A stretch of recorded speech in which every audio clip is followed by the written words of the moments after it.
Hola, ¿qué tal amigos suscriptores? Hoy quiero compartir con ustedes la séptima parte del análisis que estamos teniendo morfosintáctico de Juan capítulo 1, versículo 1. Estuvimos analizando que el predicado nominal seos, de caso nominativo singular masculino, es cualitativo. Si es cualitativo es que Cristo es de condición divina, como los ángeles que son de condición divina, porque el Salmo 82.1 dice que Dios está en la asamblea de los ángeles.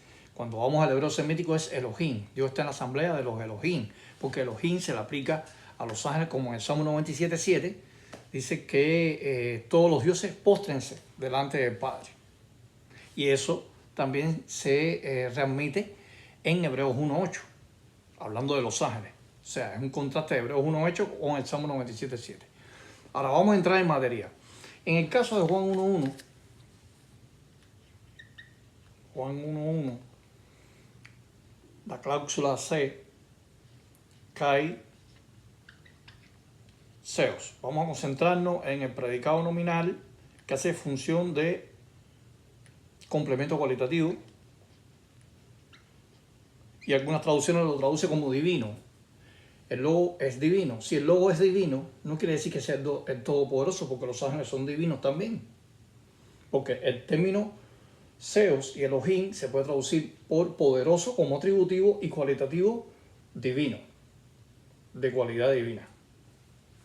Muy bien, vamos a ver el contexto de Juan 1.18, porque en esta parte, en esta séptima parte, vamos a contrastar lo que dice el contexto de Juan 1.1 y Juan 1.18. ¿Qué dice Juan 1.18? A Dios nadie lo ha visto jamás. El Dios unigénito. Vamos a concentrarnos en la frase el Dios unigénito, que es Ho mono genes seos. Ahí está. Ho monogenes seos. Aquí vemos este seos es un sustantivo nominativo, el mismo sustantivo nominativo que aparece en la oración C de Juan 1.1. El verbo era Dios, o el verbo era divino, o el verbo era un Dios, según la traducción de Nuevo Mundo.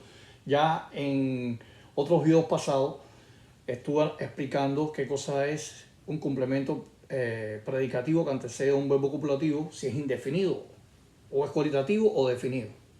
Eso ya lo discutimos ya. Nos vamos a concentrar en Juan 1.18. A Dios nadie lo ha visto jamás. Y la primera premisa que quiero compartir con ustedes, monogenes es un término polisémico que se compone por dos palabras griegas. Monos, que significa uno, solo, único. Y genes, que hay discusión sobre eso, que significa generación, significa producir, significa llegar a ser, nacer. Es un término reflexivo que viene de ginomai. Según el Strong, cuando vamos al Strong, viene genos o genes, viene de ginomai. ¿Ok? Llegar a existir. Los trinitarios, para rechazar la idea de que Cristo tuvo un nacimiento, fue producido por el Padre, fue creado, ellos tuercen la palabra genos al admitir que es estático, que es eterno, atemporal. Geno es estático, un término estático, un sustantivo estático, y que no es de movimiento. Nosotros entendemos los testigos de Jehová que es de movimiento, y ahora vamos a explicar qué cosa es movimiento o estático. Ahora, la primera premisa que quiero compartir con ustedes es que dice el texto en Juan 1.18, a Dios nadie ha visto jamás. Primero Juan 4.12 también corrobora lo que dice Juan en el verso 18, capítulo 1. Primero Juan 4.12 y Juan 1.18. Nadie ha visto jamás. Y después dice el Dios unigénito que está en el seno con el Padre es el que lo ha declarado. Muy bien. Si Jesús, según los trinitarios, como Dios comparte la misma esencia divina, y ellos afirman que es de la misma naturaleza, que tiene los mismos atributos incomunicables, los mismos títulos, entonces hay un problema. Porque cuando Cristo estuvo con la samaritana, predicándolo en el pozo, se le acercó a la samaritana Y Cristo lo dice, los verdaderos adoradores adorarán al Padre con espíritu y con verdad. Dios es un espíritu. Cuando dice que ontológicamente, la palabra Dios, los trinitarios dicen que Dios es de una manera ontológica y que ese Dios ontológico, en él, en la ontología, subsisten tres personas, Padre, Hijo y Espíritu Santo. Primera, segunda y tercera persona de la Trinidad. Hasta ahí estamos claros, ¿no? Eso es lo que afirman los falsos trinitarios. Ahora, esta afirmación mostraría de que Cristo es un Dios falso, que Cristo es un Dios de otra clase, porque ellos dicen que la palabra monogenes significa único en su clase, único en su género. Entonces, si Cristo, como Dios Hijo, es único en su clase, no puede ser la misma clase del Padre y no puede ser la misma clase del Espíritu Santo.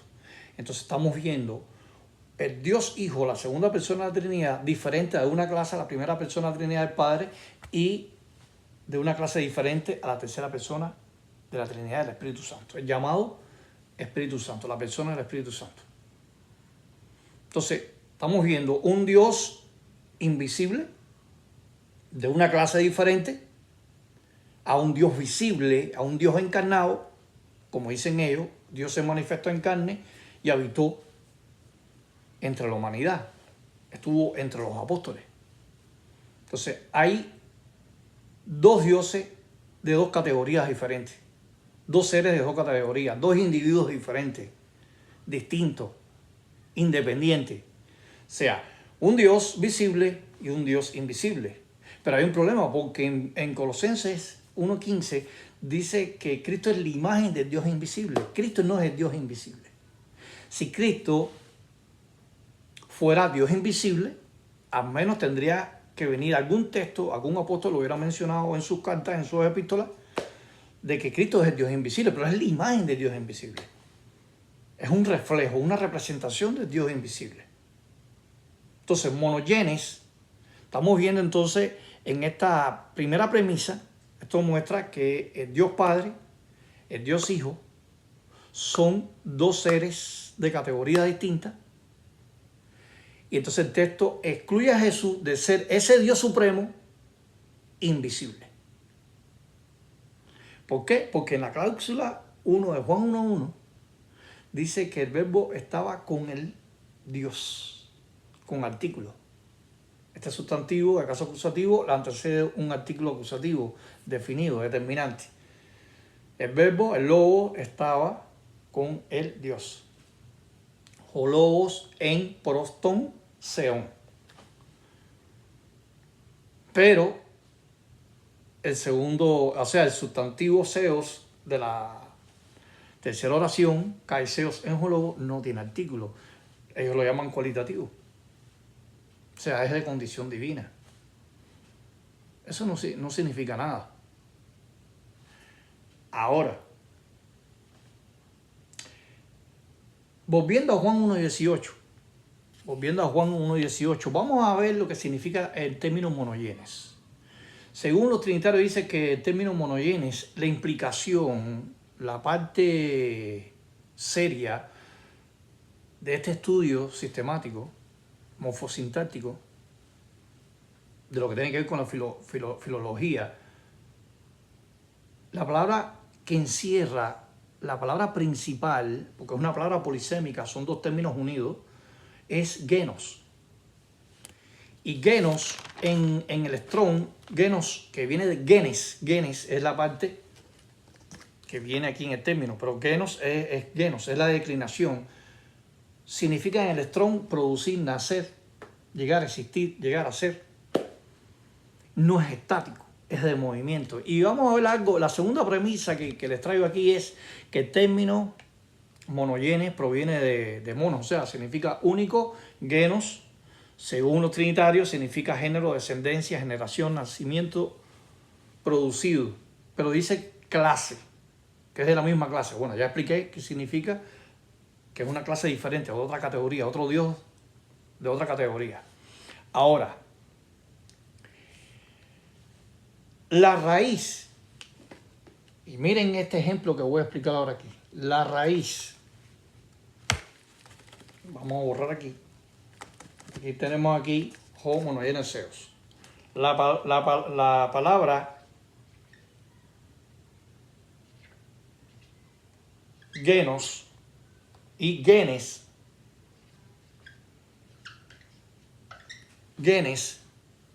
estos dos términos, es de movimiento, no es estático. Si fuera estático,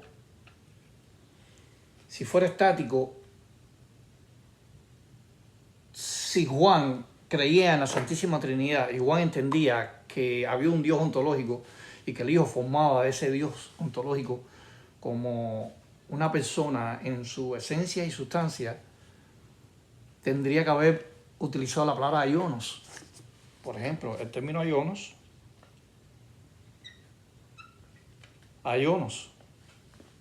eterno. Aionos significa edad, significa tiempo, significa eternidad. Hubiera puesto, en vez de monogenes, ho, seos, aionos. Pero puso monogenes seos.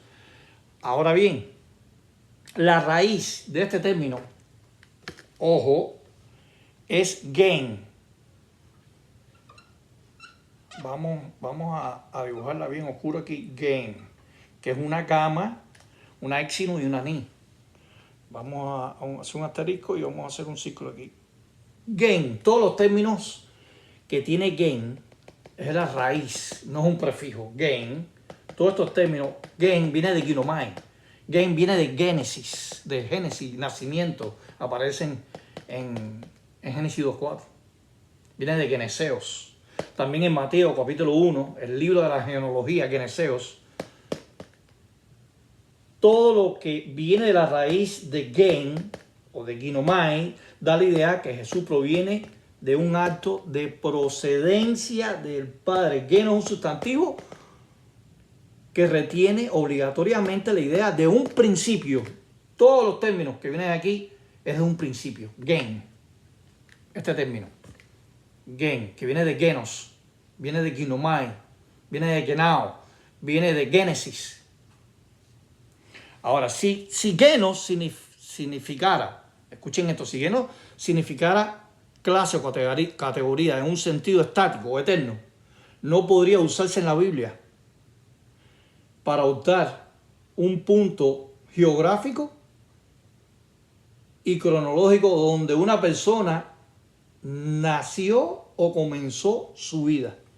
Siempre gen, esta raíz, esta partícula, que viene siempre al principio de los términos, que mencionó Génesis, Genao, Ginomai, implica en el concepto filosófico, en el concepto filológico, no significa clase eterna, no significa un concepto estático, sino que el término legal significa algo biológico por estándar, para describir cómo las cosas y cómo las personas comienzan a existir a partir de la fuente del Padre, a partir de un principio.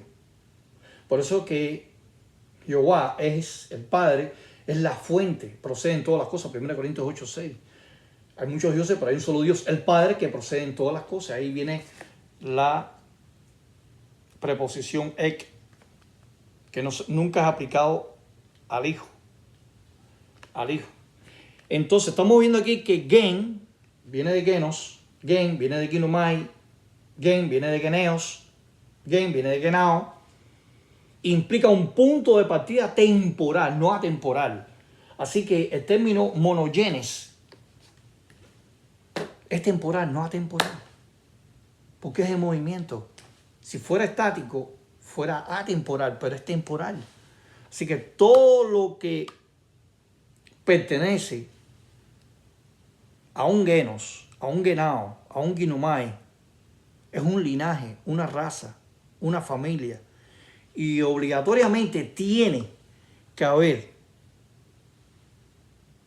un punto en el tiempo, un acto, donde un ser fue generado o traído a la existencia por una causa anterior que es el Padre, que es la causa de todas las cosas. 1 Corintios 8:6.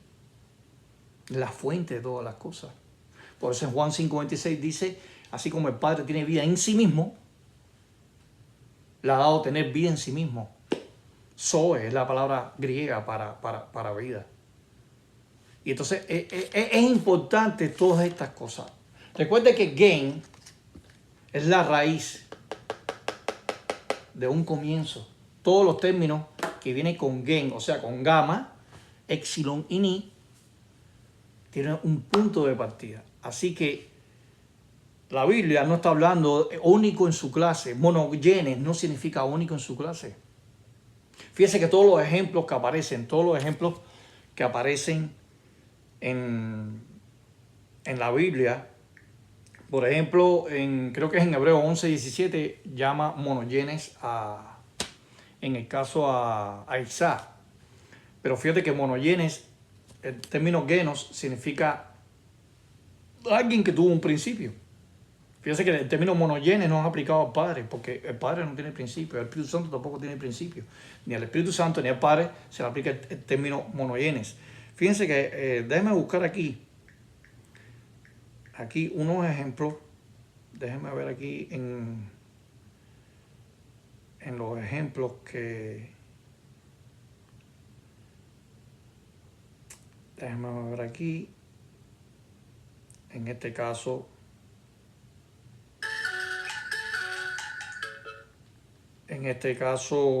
está Hebreos 11:17 y otros ejemplos que ustedes pueden buscar de la hija de una persona que tenía una hija y murió, y ahí se le aplica también monogenes. Entonces, espero que les haya gustado este video. Repase el video, suscríbase al canal y vamos ahora a la octava parte de Juan 1:1. Recuerden que monogenes es una palabra polisémica y es una palabra temporal, no atemporal.